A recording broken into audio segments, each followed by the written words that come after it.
वर्धमान स्वामी के शासन में हम सभी विराजते और उनके पावन पीयूष देशना हम सभी के लिए परम उपकारी। अनादिकाल से हमारी आत्मा में जो जन्म, जरा और मृत्यु रूपी रोग लगा है, उन रोगों का उपशमन करने वाली कोई परम औषधि है तो वह एकमात्र यह जिनवाणी। भव्यात्मा,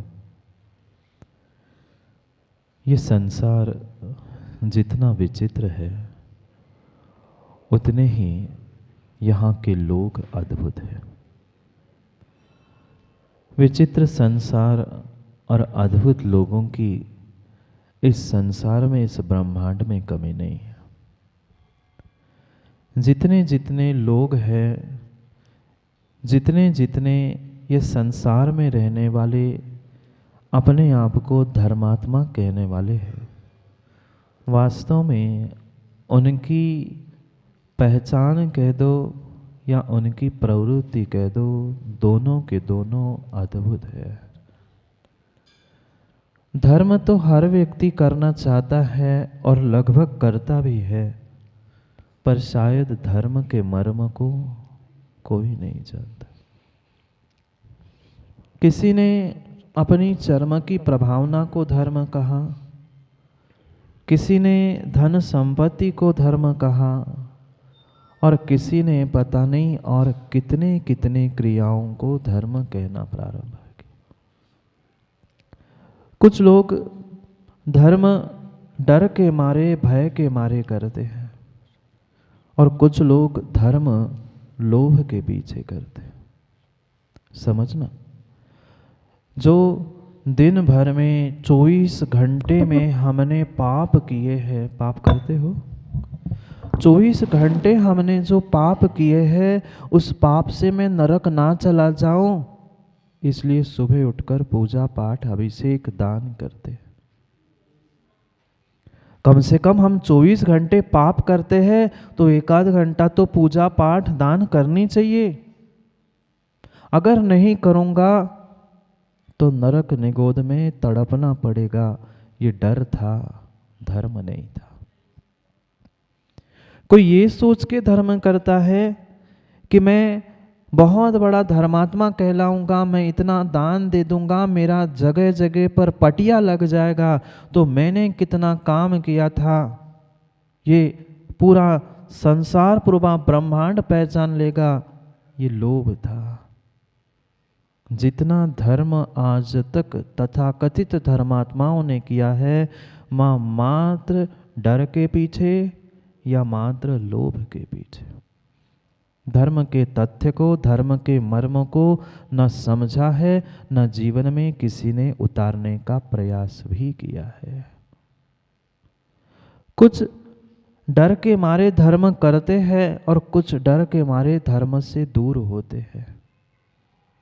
अगर आज के युवाओं से मिलोगे रवि भाई, उनसे कह दो कि क्यों तुम मंदिर क्यों नहीं आते, प्रवचन सुनने, गुरु की सेवा करने क्यों नहीं पहुंचते, क्यों नहीं कभी धोती दुपट्टा पहनते, वह कह देंगे कि अगर मैं धर्मात्मा बन जाऊंगा, धोती दुपट्टा पहनकर पूजा, अभिषेक, दान करने, गुरु की सेवा करने पहुंच जाऊंगा, तो मित्र कह लेंगे कि ये बहुत बड़ा धर्मात्मा बन गया है। कौन क्या कहेगा समाज में?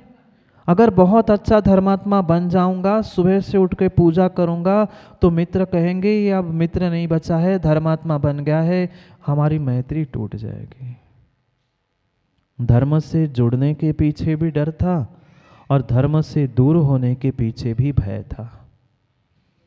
आज तक हम कोई क्रिया मन खोल के, दिल खोल के कर ही नहीं पाए। मात्र और मात्र प्रत्येक क्रिया में कहीं ना कहीं मेरी कसाय सता रही थी। कहीं ना कहीं मुझे डर नहीं तो लोभ सता रहा था। अगर राजकुमार जी मैं ही पूजा अभिषेक करने नहीं जाऊंगा तो को का कहे। बहुत सारे जीव ऐसे भी हुआ करते हैं कि जो सोचते हैं, जानते हैं, करते हैं, फिर भी मान नहीं पाते। जितना जितना हमने धर्म आज तक किया, वह मात्र डर और लोभ के पीछे किया। कई सारे जीव मात्र सुबह उठकर इसलिए मंदिर में पहुंचते हैं कि मैं ही मुखिया हूँ, मैं ही घर का, मैं ही समाज का मुखिया हूँ, मैं नहीं मंदिर में पहुंचूंगा तो कौन का के। गुलाबचंद जी, ऐसे लोग नहीं मिले आपको? मात्र और मात्र इसलिए पूजा और भगवान का अभिषेक करने के लिए पहुंचते हैं कि मैं तो धर्मात्मा हूँ, मैं तो मुखिया हूँ, मैं ही नहीं जाऊंगा तो कौन क्या कहेगा। लोभ भी था, डर भी था। जितनी जितनी क्रिया हमने संसार की है, वह मात्र और मात्र उस लोभ और डर के पीछे की है। युवा डर से कारण धर्म से दूर हो रहे हैं और वृद्ध डर के मारे नरक ना पहुंच जाओ इसलिए धर्म करने में प्रवृत्त हो रहे। वास्तविकता क्या थी धर्म की, आज तक शायद कोई समझ ही नहीं पाया कि मैं धर्म कर रहा हूँ, धर्म की क्रिया कर रहा हूँ, उसके पीछे का कारण क्या था। पता नहीं हमारी प्रत्येक प्रत्येक क्रिया में कितना कितना कषाय ने स्थान प्राप्त कर लिया है। जहाँ पहुँचो वहाँ कषाय कषाय और कषाय के मारे हम कस रहे हैं। चाहे आपस के घर के सांसारिक पारिवारिक संबंध क्यों ना हो, चाहे धर्म और धर्मात्मा के आपस के परस्पर वात्सल्य के संबंध क्यों ना हो, वह मात्र एक दूसरे के देख देख कर जो कसायिक परिणामों से हम एक दूसरे को नहीं, अपने आप को, अपने आत्मा को जो कस रहे हैं, वही मेरा सबसे बड़ा घाटा था। कर लेना लाख लाख माँ सौले के वस्त्र पहनकर, दिन में 3-3 बार नहाकर अपनी तन की शुद्धि कर लेना, पर अगर मन की शुद्धि नहीं है तो आत्मा की शुद्धि संभव नहीं है। और मन की शुद्धि तभी संभव है जब मेरे मन की कषायों को मैं विराम देना सीख लूँगा। सबको सबको सबको हम विराम देना जानते हैं, पर अपने मन के कासायिक परिणामों को विराम नहीं दे। क्यों नहीं दे पा रहे हैं? क्यों नहीं समझ पा रहे हैं हम अपने स्वयं के कसायों को? अगर वास्तव में हमें धर्म से जुड़ना है तो पहले हमें अपने भावों से और भावनाओं से जुड़ना होगा। मत जुड़ो धर्म से किसी डर के, भय के, लोभ, किसी कसाय के कारण मत जुड़ो। अगर वास्तव में धर्म से जुड़ना है तो अपनी भाव और भावनाओं से धर्म से जुड़ो। वास्तव में प्रत्येक धर्म का यही मर्म है। किसी धर्म संप्रदाय में पहुंचना सभी का एक सिद्धांत है, अपने भावों में, भावनाओं में सुधार करो तो ही तुम्हारा कल्याण है, अन्यथा नहीं। हर व्यक्ति अपनी कसायिक भावों को लेकर ही धर्म से जुड़ रहा है। कोई डर से, कोई मान सम्मान से, कोई भय से, कोई लोभ से, कोई क्रोध के कारण। ठीक है, तुम ही अकेले धर्मात्मा हो क्या? मैं कल सुबह अभिषेक करके दिखाऊंगा, लो मैं आ गया। गुस्से में आकर तुम धर्म कर रहे हो। ये धर्म नहीं था, ये प्रदर्शन था, ये दिखावा था, कहीं डर था, कहीं भय था। धर्म तो उत्तम क्षमा, उत्तम मार्दव, उत्तम आर्जव, उत्तम शौच, सत्य, संयम, ये धर्म की व्याख्या की थी। पर क्या इन धर्मों को हमने पाला, समझा, जाना? कितने पर्युषण हो गए माँ, कितने पर्युषण जीवन के बीत गए पूजा करते करते। उत्तम क्षमा मार्दव आर्जव शौच सत्य धर्म है, ये पढ़ते पढ़ते पढ़ते पढ़ते रट गई पूजाएं, पर हम जीवन की कसाय से हट नहीं पाए, क्योंकि हमने शब्दों को रटा था भावों को हटाने का प्रयास नहीं किया। धर्म एक ऐसी अद्भुत कला थी, एक ऐसी अद्भुत व्यवस्था थी जो हमें जागना सिखाती थी, ना कि भागना सिखाती थी। हम पापों से भागने की भी बात नहीं कर रहे हैं, न धर्म से भागने की बात कर रहे हैं। अपने ही भीतर किए हुए पापों से जाग जाओ और उभर जाओ, तभी तुम्हारा धर्म करना, धर्म की क्रिया करना सफल है। कितने कितने हम अपने आप में जागे हैं वो अभी भैया, और कितने हम अपने आप से भाग रहे हैं, दूसरे से नहीं।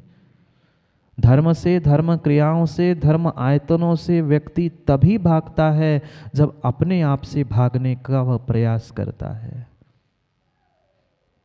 कोई भी धर्म कभी ये नहीं सिखाता तुम भागो, भागो नहीं, जागो। धर्म जागना सिखा रहा है, उठ जाओ उठ जाओ। वो अनादि काल की मोह के नींद से जो तुम सोए हो, उसे जगाने के लिए ये जिनवाणी कह रही है। ये भावना द्वात्रिंशतिका में भी अमित गति स्वामी जगाने का प्रयास कर रहे हैं, विषय कषायों को नहीं। क्या करे, रवि भैया ने पूरी बात सुनी नहीं। महाराज ने कहा था महाराज जाग जाओ जाग जाओ। महाराज जी हम जाग गए, विषय वासनाओं में हम इतने जागे हैं और धर्म से इतने भागे हैं कि हमें स्वयं का ठिकाना ही नहीं है। विषय कषायों से भागना था और धर्म, आत्मा और धर्म की क्रियाओं के प्रति जागना था। हमने आज तक जितने कार्य किए बिल्कुल उल्टे ही काम किए। कहने वाले ने सत्य कहा था, भागो मत जागो, पर भागना धर्म से नहीं था, जागना धर्म से था। हम धर्म से तो भाग गए और कषायों में तो जाग गए। धर्म कषायों से दूर होकर अपने आप की पापों की निंदा, गर्हा, आलोचना करके उससे जगाकर ऊपर उठाने की प्रक्रिया बता रहा था। उस अपने आप की शुद्धि की क्रियाओं को बताने का प्रयास चल रहा था। आज तीन तीन उपाय बताने वाले हैं आचार्य अमित गति स्वामी, हमें इस पाप से जगने के लिए, इस जग से उठने के लिए। क्योंकि बाहर की शुद्धि से काम नहीं होगा, आंतरिक शुद्धि कषायों की होगी तभी कुछ काम बनेगा। सब बदल सकता है, सब बदल सकता है।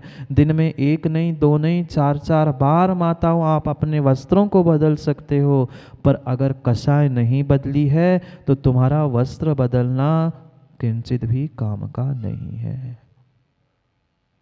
कितनी बार चंद्रेश जी दिन में वस्त्र बदलते हैं? कम से कम 2-3 बार तो, कम से कम 2-3 बार तो हम वस्त्रों को बदलते ही है। पर ऐसे कभी जीवन में दिन में एक आध बार कषाय को बदलने का प्रयास किया? अपने अंतरंग परिणामों को बदलने का प्रयास किया? जीवन नहीं बदल सकता। हमने धर्म बदला, धर्मात्मा बदले, धर्म आयतन बदले, पर स्वयं को बदलने का प्रयास नहीं किया। ऐसे भी जीव मिलेंगे, अपनी कषायों की पुष्टि करने के लिए उन्होंने परमात्मा को बदल दिया। ऐसे भी जीव मिलेंगे, अपनी मान सम्मान के पीछे उन्होंने गुरु को बदल लिया। ऐसे भी जीव मिलेंगे, अपनी पूजा प्रतिष्ठा के पीछे जिनवाणी शास्त्र को भी बदल डाला। अनुभव करना, अपने अपने जीवन में अनुभव करना। जहाँ जिस वेदी पर तुम्हें स्थान नहीं मिलता राजकुमार जी, वह व्यक्ति भगवान को भी बदलता है। हमें यहाँ वेदी पर नहीं जाना, हम इन गुरु के पास नहीं जाएंगे, वो हमें बिल्कुल सम्मान नहीं देते, वो हमें पूछते ही नहीं हैं। जिनवाणी को भी हमने उनके भी स्थान बदल दिए, क्योंकि हमारे मत की पुष्टि उन आचार्य और जिनवाणी में नहीं हो रही थी। ये सभी कषाय थे। मन वचन काय और कषाय से मैंने कितने पाप किए, कम से कम आज अपने पापों का, अपनी गलतियों का एहसास ही करना सीख लो, कभी भविष्य में उसे सुधारने का भी पुरुषार्थ कर लोगे। पर क्या करें, पर क्या करें, हम इतने इन कसायों में रचे पचे हैं, इतने हम कसायों में रचे पचे हैं कि हमें स्वयं को स्वयं का भान ही नहीं है। अद्भुत 3 सूत्र आज दे रहे हैं, निंदा, गर्हा और आलोचना। किसकी निंदा, किसकी निंदा? पूरी बात तो जिंदगी में कभी हमने किसी की समझना और सुनना सीखी ही नहीं है। महाराज आप ही तो 3 दिन से कह रहे हैं निंदा करो, निंदा करो, निंदा करो। अरे निंदा किसी दूसरे की नहीं करनी थी, अपने पापों से जगकर उठने की, अपनी स्वयं की निंदा करनी थी। हम दूसरों की निंदा करने में समय बिताते रहे। निंदा धर्म नहीं था, क्षमा धर्म था। मार्दव, आर्जव, सत्य आदि धर्म था, दिखाने का नाम धर्म नहीं था।